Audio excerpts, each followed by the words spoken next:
민사소송 도중에 소송을 처음부터 제기하지 않은 것으로 되돌릴 수 있는 방법은 없을까요?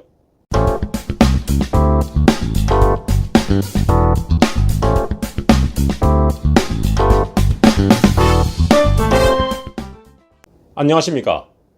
김변TV의 김현성 변호사입니다. 오늘은 소송의 취하, 즉 소취하에 대하여 알아보도록 하겠습니다. 소취하라고 하는 것은 원고가 소송 도중에 소송 자체를 포기하는 것을 말합니다. 즉 소취하라는 것은 원고가 심판 청구를 철회하는 소송 행위입니다. 소취하에 의해서 소송은 소급하여 효력을 잃게 되고 처음부터 소송을 제기하지 않은 것으로 보게 되며 소송 절차는 종료됩니다. 자신이 제기한 소송 자체를 스스로 포기 또는 폐기 처분한다는 의미에서 민사소송법상 사적 자체의 원칙인 처분권주의가 반영된 것으로 볼 수 있습니다. 따라서 당사자는 소송 전부를 취하할 수도 있고 또 일부를 취하할 수도 있는 것입니다. 일부 취하란 소송물의 일부 또는 상대방의 일부에 대하여 소송을 취하하는 것을 의미합니다. 예를 들면 1억 원 지급을 청구했다가 소송 도중에 5천만 원에 대해서 취하하는 경우, 이런 경우가 대표적인 일부 취하에 해당되고, 또 등기 이전과 손해배상으로 금전 지급, 이렇게 두 가지 청구를 하였다가 그 중에 하나인 이를테면 등기 청구에 대해서 취하를 하는 경우, 이런 경우도 일부 청구에 해당한다고 볼 수 있습니다. 그뿐이 아닙니다. 예를 들어서 2명을 대상으로, 2명을 상대로 소송을 제기했다가 그 중에 1명에 대하여 소송을 취하하는 경우, 이런 경우도 일부 취하에 해당하는 것입니다. 원고가 소취하를 하게 되면 처음부터 소송을 제기하지 않은 것으로 본다고 하였습니다. 소송을 제기하지 않은 것으로 보기 때문에 나중에 사정이 변경되거나 또는 변심하여 다시 소송을 제기할 수도 있습니다. 이것을 다시 소송을 제기한다라는 의미에서 제소라고 합니다. 소송을 제기하는 것, 그리고 소송을 취하하는 것, 취하했다가 나중에 다시 제소하는 것, 이건 모든 것이 당사자의 마음이죠. 이것이 바로 처분권주의가 반영된 결과입니다. 방금 말씀드린 것이 원칙적인 소취하의 모습입니다. 다만 소송이 한참 진행되다가 갑자기 소가 취하된다면 이해관계가 복잡하게 얽히겠죠. 소송이 진행되면 될수록 그 이후에 소를 취하게 되면 이해관계도 역시 소송 진행 정도에 따라 점점 더 복잡해질 가능성이 높겠죠. 예를 들면 피고 입장에서는 실컷 변호사를 선임하여 소송에 대응했는데 갑자기 원고가 소송을 취하해버리면 피고로서는 억울할 수도 있겠죠.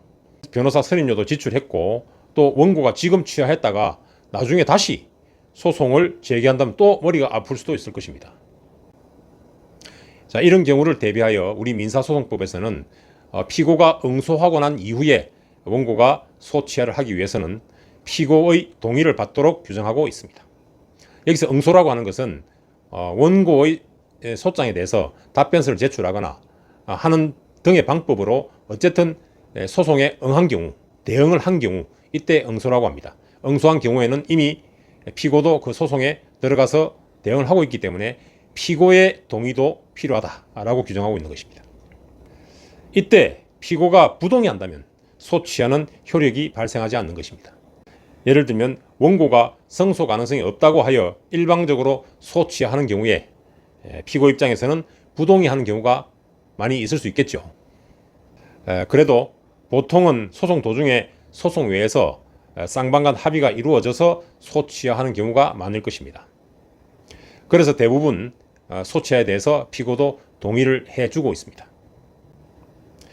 그러나 합의가 안 된 상태에서 피고가 승소 가능성이 높다고 판단한다면 피고도 소취하에 동의해주지 않을 가능성이 많습니다.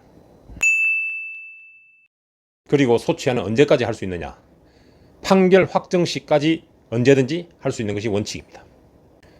그래서 소취하를 하게 되면 일반적으로 재판부에서도 반가워합니다. 왜냐하면 재판부 입장에서는 재판해야 될 사건의 수가 줄어들게 되고 또 공을 들여서 판결문을 쓰지 않아도 되기 때문에 소취하를 반가워한다고 보면 되겠습니다.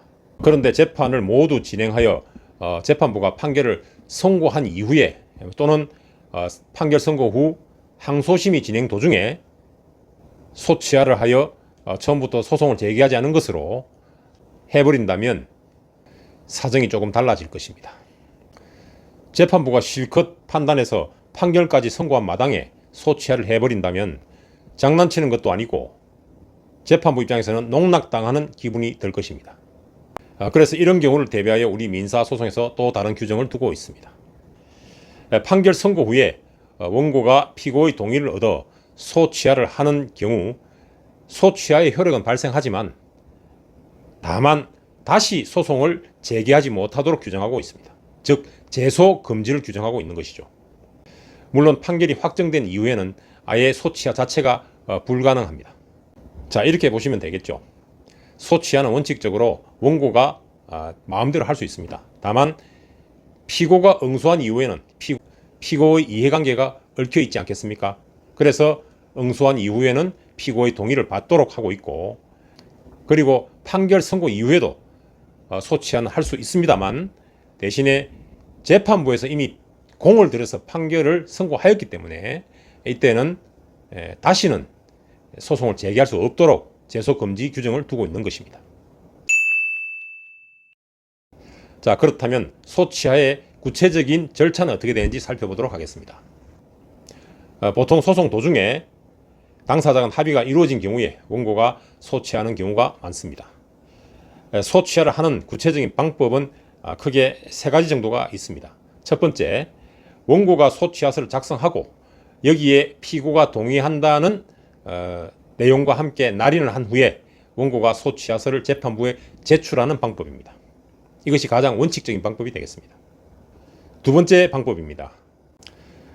원고가 피고의 동의를 받지 않은 상태에서 소취하서를 법원에 일방적으로 제출하는 방법입니다. 이 경우에는 재판부가 소취하서를 상대방에게 송달하여야 하고, 송달받은 상대방은 소취하에 동의한다는 동의서를 제출하든지 또는 아무런 대응도 없이 가만히 있으면 소취하 효과가 발생하게 됩니다. 이때 14일의 기간이 흐르게 되면 소취하 효과가 발생하도록 규정하고 있습니다. 다음 마지막으로 소취하서라는 서면을 제출하지 않고 쌍방이 법정에 출석하여 구두로 원고는 소취하를 한다고 진술하고 피고는 이에 동의한다라는 진술을 하게 된다면 소취하의 효력이 발생하게 됩니다. 다만 당사자들이 법정에 출석해야 되는 번거로움이 있습니다. 그래서 주로 첫 번째와 두 번째 방법을 취하고 있습니다. 만약 당사자 간에 소취하를 하기로 합의를 하였음에도 불구하고 원고가 소취하서를 제출하지 않는 경우가 있을 수 있겠죠. 이런 경우에는 어떻게 될까요? 물론 소취하의 효력이 발생하지 않습니다. 이런 경우는 잘 발생하지 않겠지만 소취하 합의 후에 원고가 소취하서를 내지 않고 연락이 두절될 경우, 이런 경우에는 상대방이 소취하 합의서를 재판부에 제출하여 변론 과정에서 소취하 합의가 있었음을 주장하고 입증하는 수밖에 없을 것입니다. 그리하여 소송을 종료시키는 수밖에 없을 것입니다.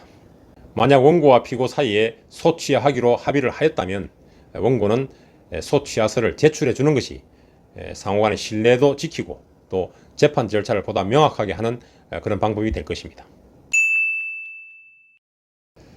자, 다음으로 유사 개념으로 항소취하라는 것이 있습니다.